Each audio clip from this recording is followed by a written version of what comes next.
एक कदम ईश्वर की ओर।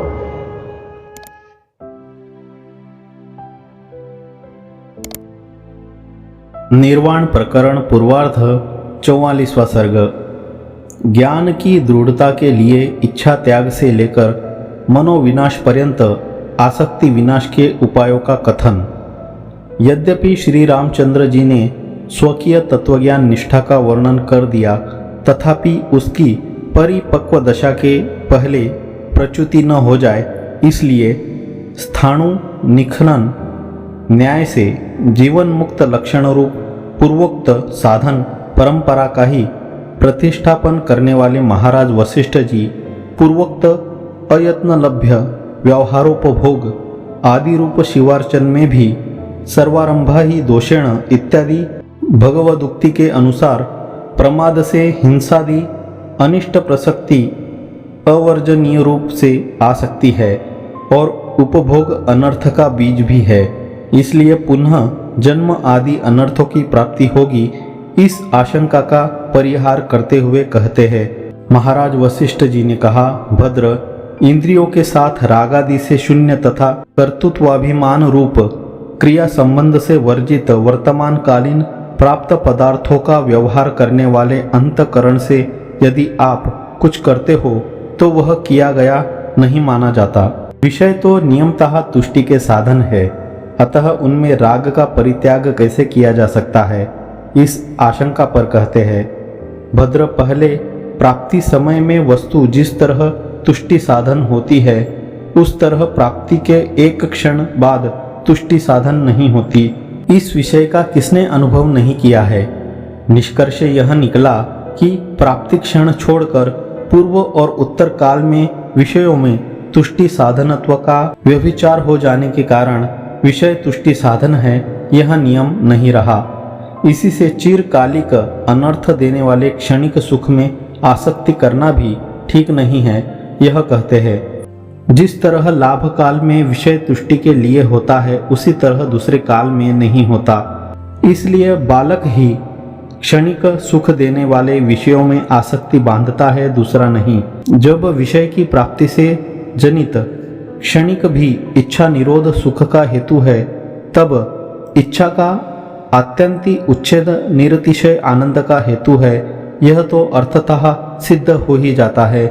ऐसी स्थिति में इच्छा ही अनर्थ रूप है, इस आशय से कहते हैं, हे रामभद्र, इच्छा काल में जो वस्तु आनंद साधन प्रतीत होती है, उसमें एकमात्र कारण इच्छा ही है, परंतु वह आनंद तभी तक बना रहता है जब तक इच्छा रहती है, यानी आनंद विरोधी अभिलाषा से ही आनंद का विच्छेद होता है। इसलिए आप इच्छा का परित्याग कर दीजिए।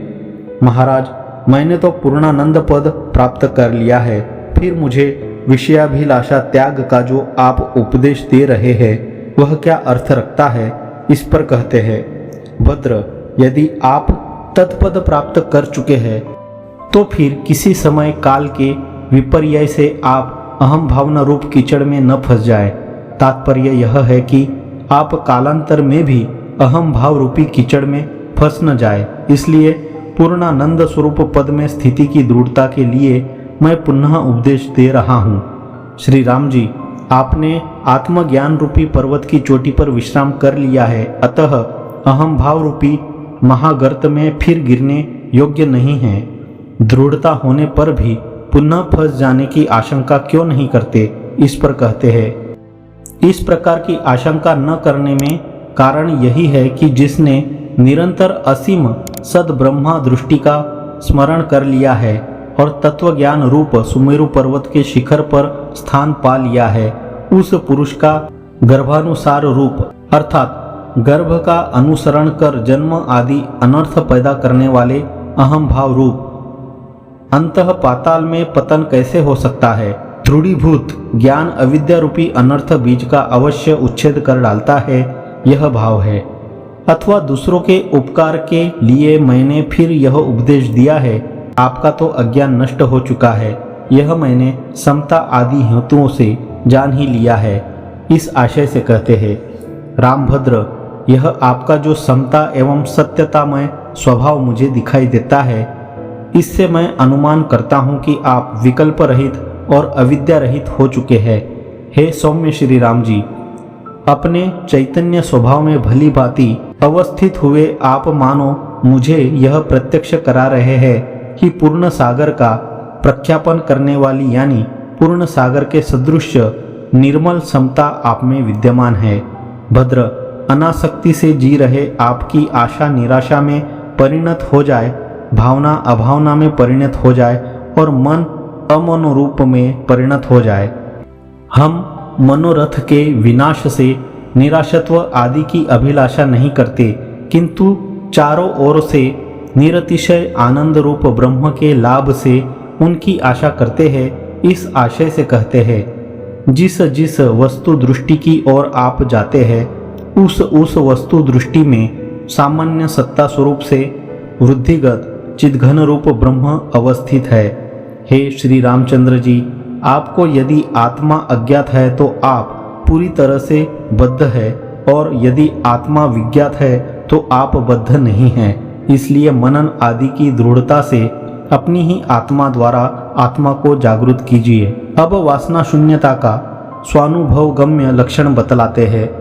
जिस दशा में आत्मा भोग सुख का आस्वाद नहीं लेता और प्रारब्ध वश प्राप्त हुए दुख आदि का स्वाद लेता है, उसे आकाश के सदृश कोमल समता रूप निर्वासनत्व दशा जानिए।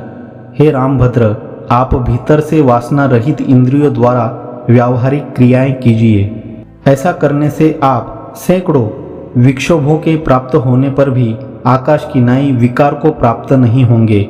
शांतात्मा होकर आप ज्ञाता, ज्ञान तथा ज्ञेय रूप इन तीनों को और दुख आदि को भी उक्त त्रिपुटी में एकीकरण कर एकात्म रूप से अपनी आत्मा में अनुभव कीजिए। इससे आप उनकी प्रतिकूलता नष्ट हो जाने के कारण फिर संसार के भागी नहीं होंगे, अथवा दुख आदि में प्रतिकूलत्व की कल्पना मनोजानित ही है। इसलिए भूषुंडोक्त युक्ति से मन का ही निरोध करना चाहिए। इस आशय से कहते हैं, मन के उन्मेष और निमेष से संसार की उत्पत्ति और विनाश होते हैं। इसलिए पहले वासना और प्राण का निरोध कर तदनंतर आप मन का निरोध कर दीजिए।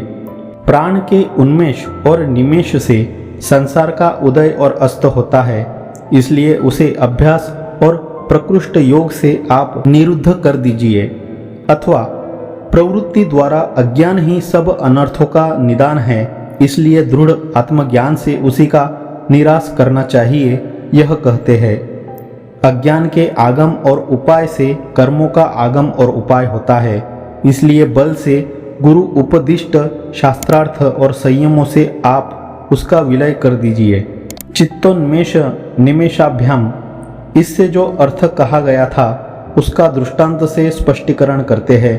जैसे आकाश, वायु और रज के संबंध एवं स्पंदन से मलिन, चलन आदि स्वभाव वाला ज्ञात हो जाता है, वैसे ही चित्त के चित्त रूप स्पंदन से चैत्य रूपी यह अनर्थ जाल उपस्थित हो जाता है। उक्त अर्थ में अन्वय व्यतिरेक दिखलाते हैं। रामभद्र, दृश्य और दर्शन के संबंध रूप स्पंदन से यह संसार की गति उस प्रकार स्फुरित होती है जिस प्रकार अनेक छिद्रों से प्रविष्ट सूर्य प्रकाश और दीवार के संबंध से चित्र विचित्र वर्ण बुद्धि स्फुरित होती है। दृश्य और दर्शन के संबंध रूप स्पंदन का अभाव होने पर हृदय में जगत रूप आभास की भावना उस प्रकार उत्पन्न नहीं होती जिस प्रकार चित्र लिखित पुरुष के हृदय में नहीं होती। चित्त के स्पंदन से जनित माया चित्त स्पंदन का अभाव होने पर उस प्रकार विलीन हो जाती है जिस प्रकार जल स्पंदन से जनित तरंग जल स्पंदन का अभाव होने पर विलीन हो जाता है। वासनांश के त्याग से, बोध से अथवा प्राण के निरोध से चित्त के स्पंदन रहित हो जाने पर कुटस्थत्व प्रच्युति रूप स्पंदन कहाँ से उत्पन्न होगा? वृत्ति रूप चित्त स्पंदन के अभाव मात्र से अथवा प्राण के निरोध से चित्त अचित रूपता प्राप्त करता है और वही परम पद है। बोधाद्वा, इससे जो मध्यम उपाय कहा गया था उसका विवरण करते हैं। विषय और इंद्रियों का संबंध होने पर जो सुख अनुभव होता है वह परमार्थ रूप से ब्रह्म सुख ही है। उस सुख की परमावधिभूत निरतिशयानंदपूर्ण आत्मा की एकांत संविति से यानी ब्रह्म दृष्टि से मन का क्षय सिद्ध हो जाता है। जहाँ चित्त उदित नहीं होता वह सब सुख स्वाभाविक ब्रह्म सुख रूप ही है। मरुभूमि में ठंडे जल से परिपूर्ण सरोवर की नाई वह सुख स्वर्गादि भोग भूमियों में नहीं हो सकता, क्योंकि वहाँ चित्त काम असूया आदि से कलुषित रहता है। चित्त विलय से जनित विस्फार सुख वाणी से भी नहीं कहा जा सकता, केवल अपने अनुभव से ही जाना जा सकता है। विनाश और अतिशय से विनिर्मुक्त वह अनिर्वचनीय सुख न तो उदित होता है और न प्रशांत ही होता है। तत्व ज्ञान से चित्त का अंत होता है। भ्रांति वश से ही चित्त का सद्भाव ज्ञात होता है। बाल कल्पित वेताल की नई भ्रांति से मोह भी घन रूपता प्राप्त करता है। ज्ञानियों का भी व्यवहार दिखाई पड़ने के कारण उनका चित्त है ही, यह मानना पड़ेगा। फिर आप कैसे कहते हैं कि ज्ञान से चित्त नष्ट हो जाता है? अस्तित्व और नष्टत्व ये दोनों विरुद्ध होने के कारण एक समय में एक स्थान पर रह नहीं सकते। इस पर कहते हैं, विद्यमान भी ज्ञानी का चित्त बोध से विलीन हो जाता है और सुवर्णीकृत ताम्र की नाई सत होता हुआ भी असत सा भासता है। ज्ञानी का चित्त नाम का नहीं कहा जाता, किंतु ज्ञानी का चित्त सत्व कहा जाता है। जैसे ताम्र सोना होकर नामतः और अर्थतः अन्य हो जाता है, वैसे ही बोध से ज्ञानी का चित्त नामतः और अर्थतः अन्य हो जाता है। चित्त का स्वरूप वास्तव में किसी भी काल में नहीं है। उसका स्वरूप भ्रांति जनित है, इसलिए उसका विलय हो जाता है। भ्रांति तत्व ज्ञान से शांत हो जाती है। जो सद्रूप वस्तु होती है उसका विनाश कभी नहीं होता। इसलिए घट आदि का विनाश होने पर भी कपाल आदि रूप से उसका अवशेष दिखाई पड़ने के कारण सद्वस्तु का स्वरूपतः विनाश कहीं पर भी प्रसिद्ध है ही नहीं, यह कहना ठीक ही है। वस्तु का तत्वज्ञान अवस्तु रूप कल्पितांश मात्र का बाधक होता है। इस प्रसिद्धि से भी सत्वांश के बाद की प्रसक्ति नहीं है, ऐसा कहते हैं। खरगोश के सिंग की नाई विकल्प रूप चित्त आदि अवस्तुभूत ही है। वे सब पारमार्थिक रूप आत्मा के विवर्त है, इसलिए उनका आत्मज्ञान से विलय हो जाता है।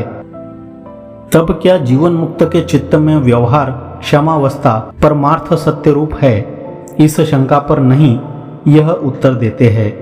सांसारिक अवस्था में कुछ काल तक सत्व रूपता को प्राप्त हुआ यह चित्त तुरीयावस्था में विहार कर तदनंतर तुरीयातीत हो जाता है। विहार समाधि और तत्व साक्षात्कार पर्यंत उसकी अवस्था पारमार्थिक नहीं रहती, किंतु प्रारब्ध से प्रतिबद्ध अविद्यावश से जनित बाधितानुवृत्ति ही है।